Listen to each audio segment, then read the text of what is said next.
Have you ever noticed how every piece of wood comes with a story? Some pieces are clean. Some look like they lost a fight with time. And some, like this walnut here, carry scars, cracks, whole seasons of weather right in their bones.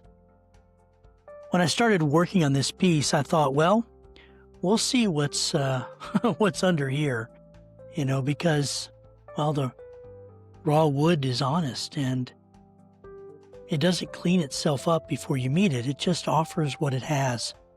And I think it's a pretty decent picture of us. We show up with whatever life has carved into us and, the good, the broken, and all the bits we'd rather hide behind coats of stain or maybe even paint. You can see the contrast between the two pieces of wood that I'm working on. This one is hickory that the sander is resting on, and the other one is walnut.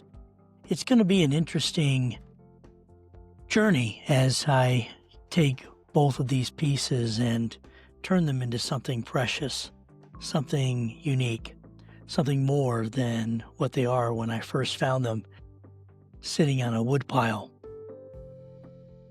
You can see from the angle that I've tried to fix some of the spots in the walnut piece.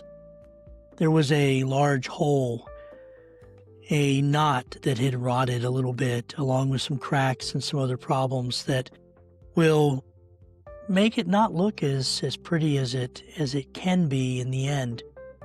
And so, in the meantime, before I jump into working with the walnut piece, I thought maybe I would spend some time sanding the hickory. I had recently used my hand planer on it to knock off some spots, some mars, some problems that just made it not look like it needed to. And now I need to sand out those marks. When you plane something down, especially with a hand planer, it leaves trails, it leaves marks, and it's necessary if you want the piece to really be smooth and pretty like it needs to be. These two pieces are going to end up as end tables, side tables. I've already got the legs. I just need to get the tops fixed. This is one of the last few days of good weather that I've been able to get outside the shop and sort of into the woodworking mode. I know winter is coming, and I know the snow will soon be falling and I won't be able to be outside working. So I've got to get these projects done before the weather really turns a bit cold. When I was planing it, it was really kind of interesting because every pass of the planer took reminded me of something. The blade doesn't create the grain of the wood. That unique fingerprint that each slab, each piece of wood that I work with has. No two are really alike, and that's the most beautiful thing about these kinds of pieces that I work with. When the blade passes over and strips off just a thin piece off the top, it reveals the grain underneath in a more powerful and prominent way. The planer doesn't make the wood more valuable. It just reveals and shows the value that's already there. That imago Dei concept, that's the image of God. It isn't something we earn. It's something that's baked into us from the beginning, whether we are followers of God or not. Every human being is made in the image of God. Genesis tells us that. Like I said, it's something that's poured into us from the dawn of time, from the moment that we are conceived, when we begin to grow in our mother's wombs. It's pressed into our souls like the grain is pressed into the trees that made these two pieces. It's rough, and that roughness sometimes can hide it, just like our pain and fear hides it in ourselves. Our own stubbornness hides it really well. And still, God works with those patient hands. He's never in a hurry. He never is surprised by what he finds underneath the surface. Have you ever noticed that? I work with a lot of wood, and sometimes I am absolutely shocked with the beauty and the uniqueness of the pattern of the grain when I strip off some of the exterior bits. But God never is. He's never surprised by what he finds underneath the surface after he knocks off some high points and rough edges. Sometimes he has to take whole layers, whole rough layers off at one time. Sometimes he just takes a nice thin whisper of a pass.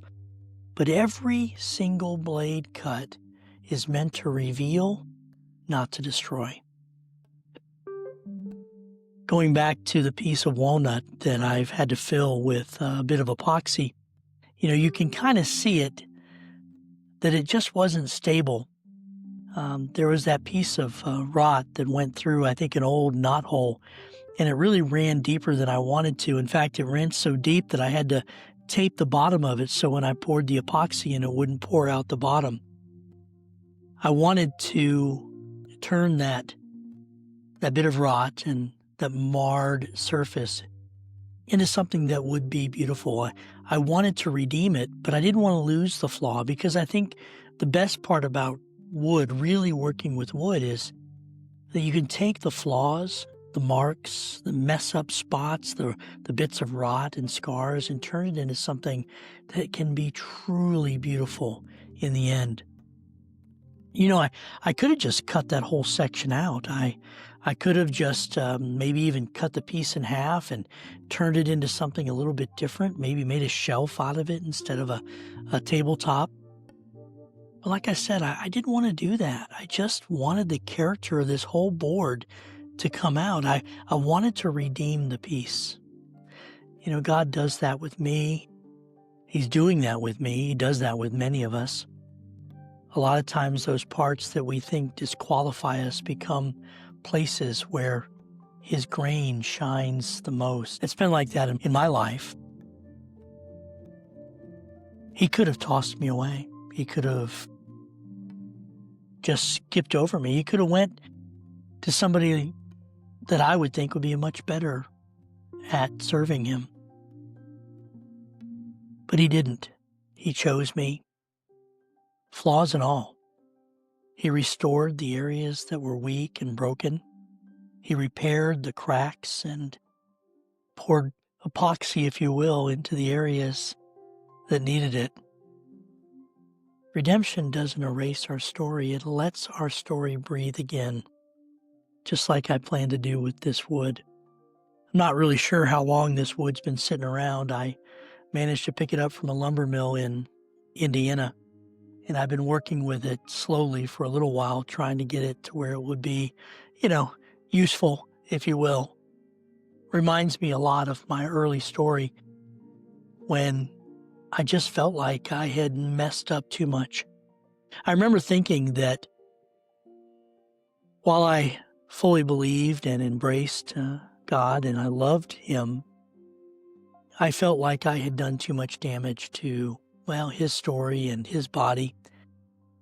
That the best thing I could do really was just to sit on the bench and sit on the sidelines and watch as others fulfilled God's calling, because I felt like if I entered into that ministry, into that story, that I would hurt the game. I would hurt the overall plan.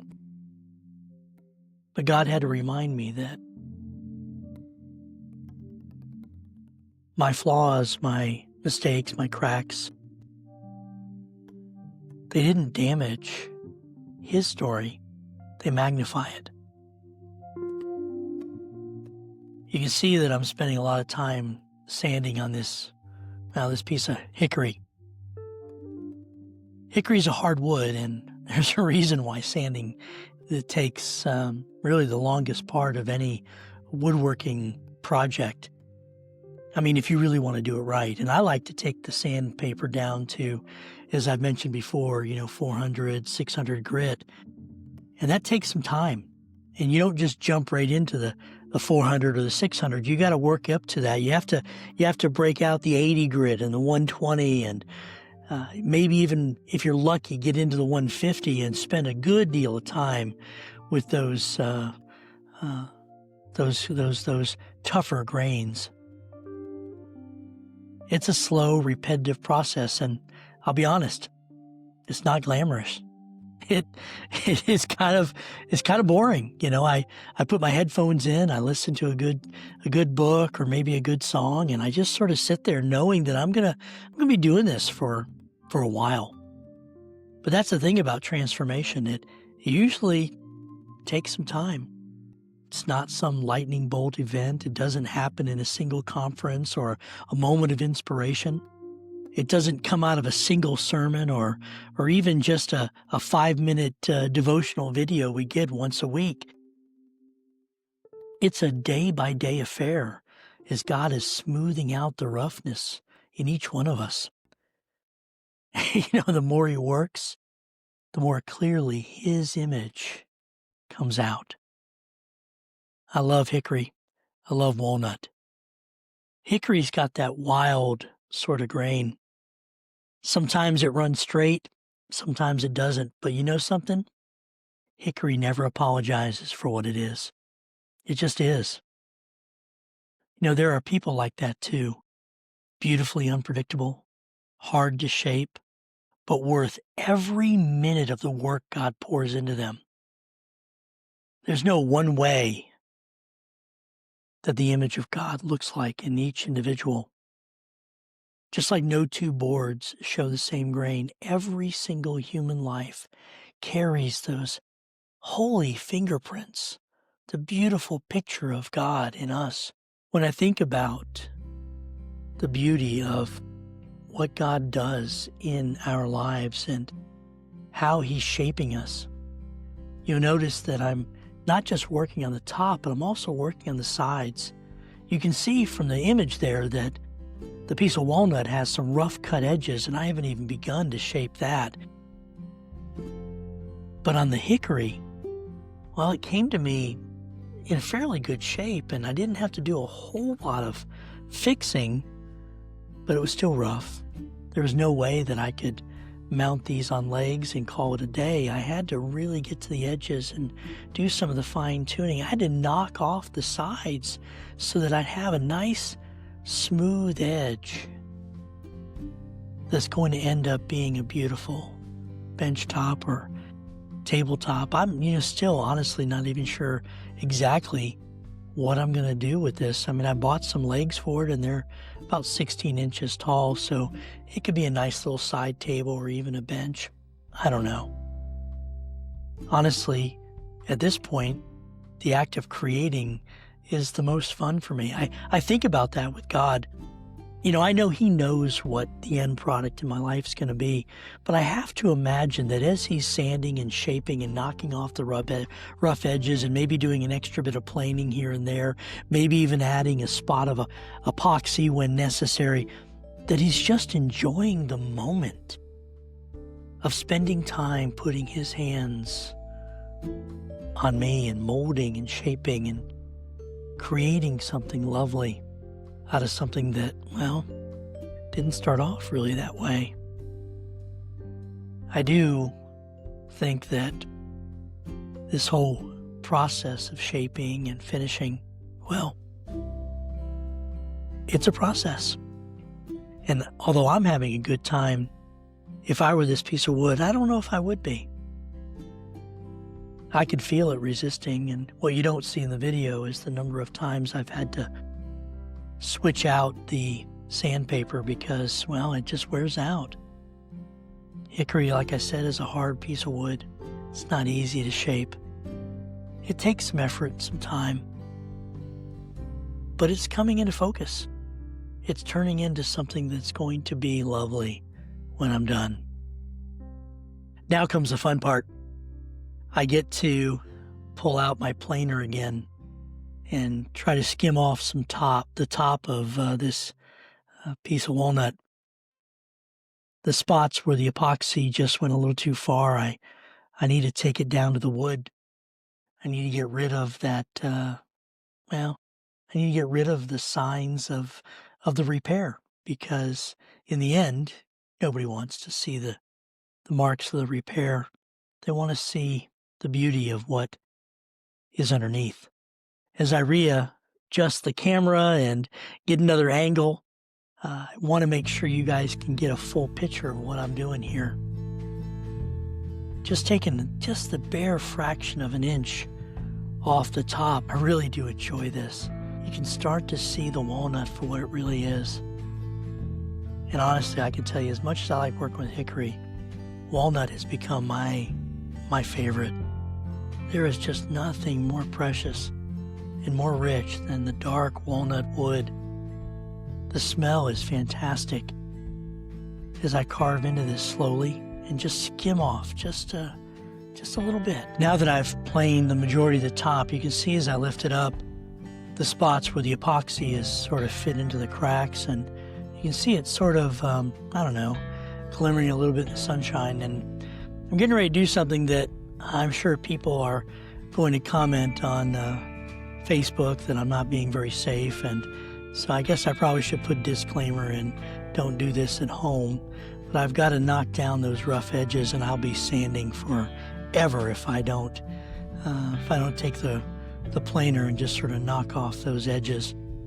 I guess I probably could use my jointer that I have in the shop, but it's a bit bigger, and sometimes it's more of a hassle to get it out than anything. And I mostly try to be as safe as I possibly can. Now that I've mostly knocked off the sides,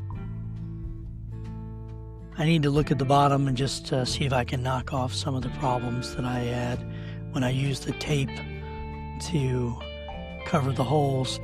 It's left some mark, and the tape is a bit, irritating. But I also just want to make sure that I do one last good skim to allow the wood and the grain to really come out and pop the way it needs to.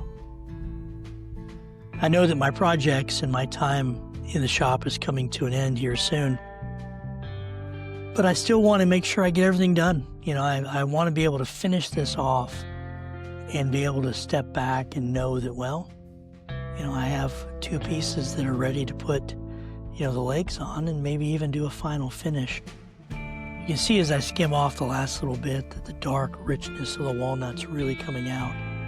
Man, is it really turning into a piece that I know in the end I'm going to be really proud of. Now comes the fun part. The final bit of planing is done, and it's time to really get the sander out and make this piece of walnut look like I want it to. I used a bit of gold flecked epoxy to really sort of bring out the rich darkness of the walnut. And as I mentioned before, the sanding really is that's what takes the bulk of the time. But I really enjoy it. Each piece that I make, it becomes a part of me. I don't think I really keep many of the pieces. I've given a few away, I've sold a few, but for the most part, I'm just enjoying the moment. I'll always have these memories of the time that I've gotten to craft and to spend with this piece of walnut slab. And I do like giving these away to my friends because, when I visit those friends, I can also visit, the pieces that I created, and to be able to see them in prominent places and what they look like and what the individual I gave the pieces to does with them. It's really kind of fun. In woodworking, most people think that the finish, the oil or the clear coat that you put on top of it is what makes it beautiful, but it doesn't really. The finish on these things is what reveals the beauty. I'm done with the sanding, and now I just want to take a moment and show you what it looks like, what this piece really is going to shape up to be. And you can see the wildness of the grain and the connectivity that the wood has, but yet the beauty of the piece. It still has the mars and imperfections in it, but man, it's turning out to be exactly what I thought it was going to be. Just a gorgeous piece. There's still some spots up near the top that I need to sand out and some things that I made when I was planing it, but the grain is so beautiful. It won't be long now before this piece will be the kind of piece that will, well, I hope inspire people, the kind of heirloom piece that gets passed down from family member to family member for many generations. I have no doubt that in the years to come, people won't even know that I'm the one that crafted this. But that's okay. I'm good with that. I just want to make something that I can be proud of. I think that's how God is with us. I mean, obviously He wants the credit, but